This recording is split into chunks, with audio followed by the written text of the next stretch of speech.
سامعین محترم، آج اللہ رب العزت کی کتنی رحمتیں برس رہی ہیں کہ اللہ رب العزت نے ہم سب کو اپنے قرآن مجید سے نوازا اور تراویح کے اندر اس کو مکمل سننے کی پڑھنے کی توفیق عطا فرمائی ہے۔ وہ قرآن کریم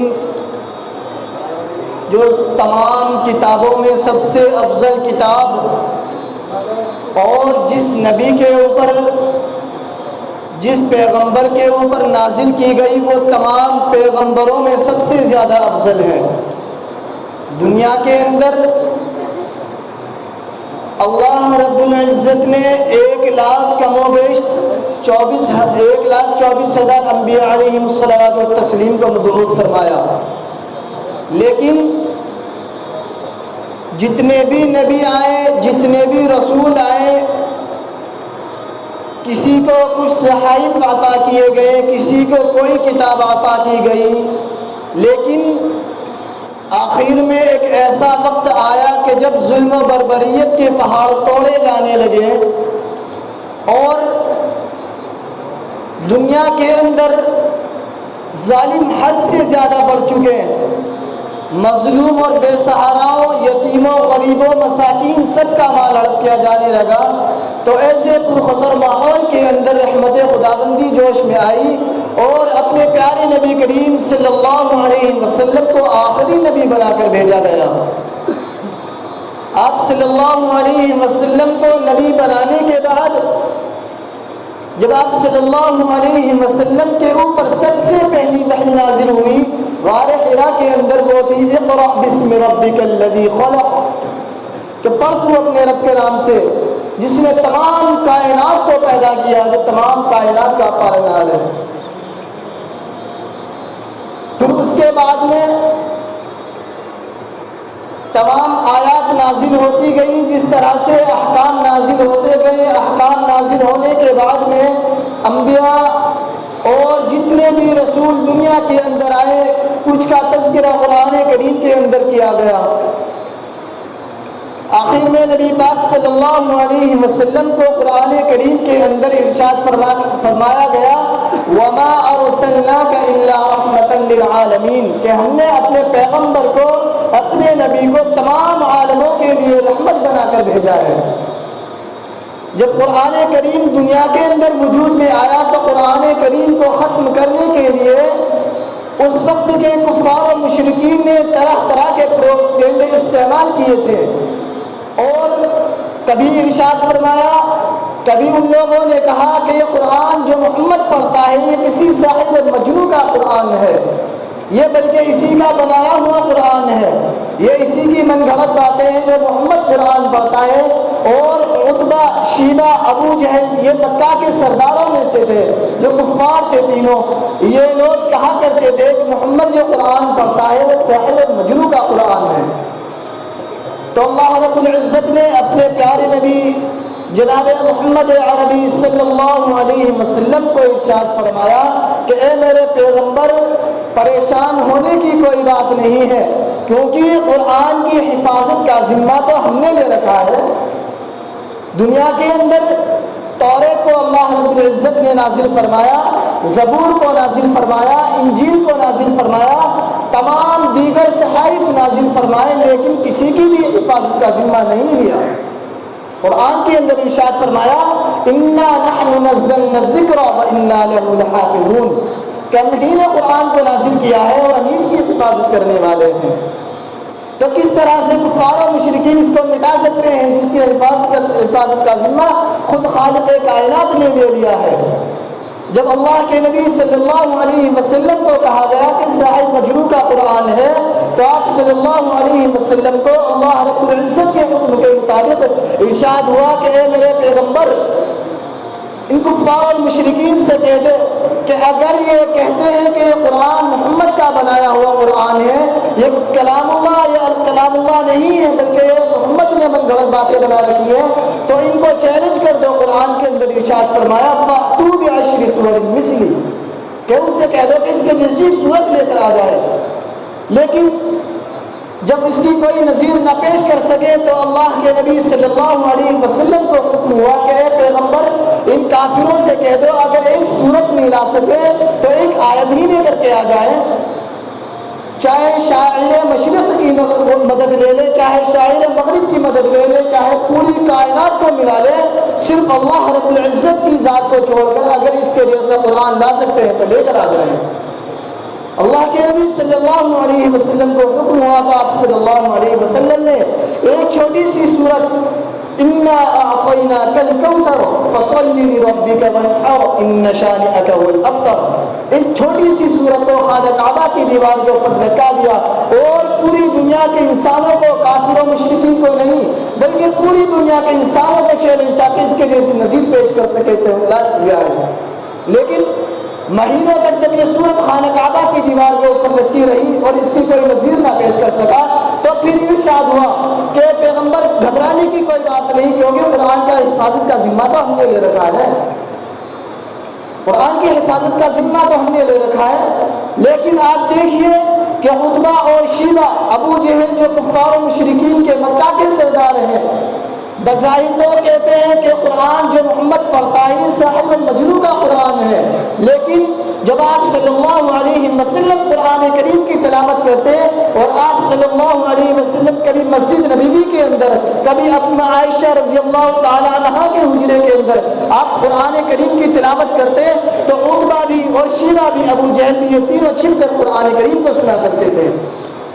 ایک مرتبہ عتبہ بھی قرآن کریم کو سن رہا تھا اور شیبہ بھی قرآن کریم کو سن رہا تھا، ابو جہل بھی قرآن کریم کو سن رہا تھا۔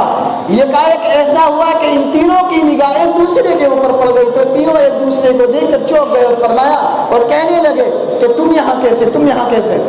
تو پھر تینوں نے آپس میں بات کی اور کہا کہ سچ بتلانا کہ جو محمد قرآن پڑھتا ہے کہ واقعی یہ کسی ساحر مجنون کا قرآن ہے؟ ہمیں تو نہیں لگتا، یہ تو اللہ کا قرآن ہے۔ اس کو دیکھو کس قدر خوبصورت آواز میں پڑھتا ہے، کتنا مزہ آتا ہے اس کو قرآن کو پڑھنے میں۔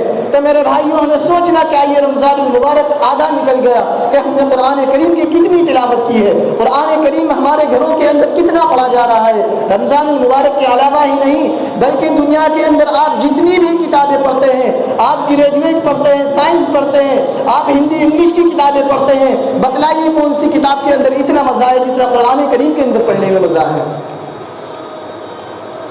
آپ اسکول اور کالج کے اندر بھی پڑھے ہوں گے، آپ نے ظاہر بات ہے ہندی انگلش بھی کتابیں پڑھی ہوں گی، آپ نے اگر 8ویں کلاس کے اندر کوئی کتاب پڑھی تو آپ 9ویں کلاس کے اندر اس کو نہیں پڑھ سکتے، کیوں؟ آپ کا دل نہیں کرے گا، آپ یہ سمجھتے ہیں کہ صرف یہ میری تعلیمی اصول کے ہیں، یہ صرف میری تعلیم کے اندر مشتمل ہے، آپ نہیں پڑھ سکتے قرآن کریم کی کوئی سی بھی ایک سورت کو۔ آپ پڑھیں گے تو اس کو دوبارہ پڑھنے میں اور مزہ آئے گا۔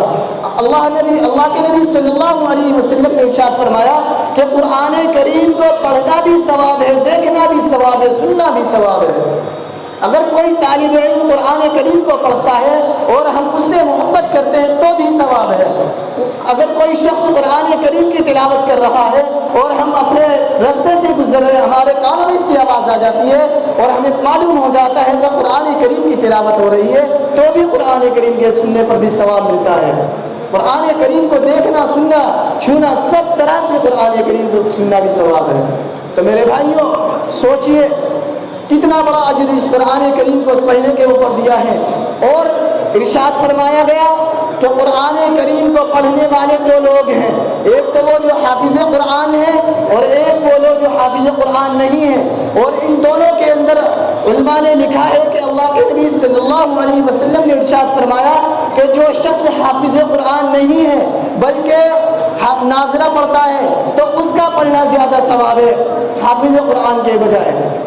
قرآن کریم حافظ قرآن پڑھتا ہے اس کو تو اللہ رب العزت نے قرآن کی دولت سے مالا مال کر رکھا ہے، وہ تو قرآن کریم کو بند کر دو تو بھی پڑھتا رہے گا، کھول دو تو بھی پڑھتا رہے گا، وہ تو ایک لائن پڑھتا ہی چلا جائے گا۔ لیکن جو شخص قرآن کریم کا حافظ نہیں ہے وہ قرآن کریم کو پڑھتا ہے، انگلی رکھ کر پڑھتا ہے تاکہ وہ کہیں ادھر ادھر نہ بھٹک جائے، قرآن کریم کے ایک ایک الفاظ کو کر کے پڑھتا ہے، قرآن کریم کو اٹک اٹک کر کے پڑھتا ہے۔ تو اللہ کے نبی صلی اللہ علیہ وسلم نے فرمایا کہ قرآن کریم کو جو اٹک اٹک کر پڑھتا ہے اس کے لیے دوہرا ثواب ہے۔ ایک تو وہ جو حافظ قرآن نہیں وہ دیکھ کر قرآن شریف پڑھے گا اس کا ثواب. دوسری بات اگر وہ ہاتھ رکھ کر بھی نہ پڑھے تو اٹک اٹک کر پڑھ رہا ہے. اور اللہ کے نبی صلی اللہ رب العزت نے ارشاد فرمایا کہ جو میرے قرآن کو جو میری کتاب کو اگر اٹک اٹک کر پڑھتا ہے تو مجھے بہت خوشی ہوتی ہے کہ دیکھو میں فرشتوں سے کہتا ہوں کہ میرے بندے سے قرآن کریم پڑھا نہیں جا رہا لیکن پڑھنے کی کوشش کر رہا ہے. میں اس کے لیے دوہرا اجر دیتا ہوں. ہم نے قرآن کریم کی کتنی تیاریاں کی ہیں. ہم میں کتنے لوگ ایسے ہیں کہ قرآن کریم ہم پڑھنا بھی نہیں چاہتے لیکن اپنی زندگی کے اندر ہمیں افسوس بھی نہیں ہے کہ ہم نے قرآن جیسی مقدس کتاب کو ہم نے اپنی زندگی سے نکال دیا. آج ہمارے اوپر اتنی وبائیں کیوں پھیل رہی ہیں؟ کیونکہ ہم نے قرآن کریم کو دامن کو چھوڑ دیا ہے.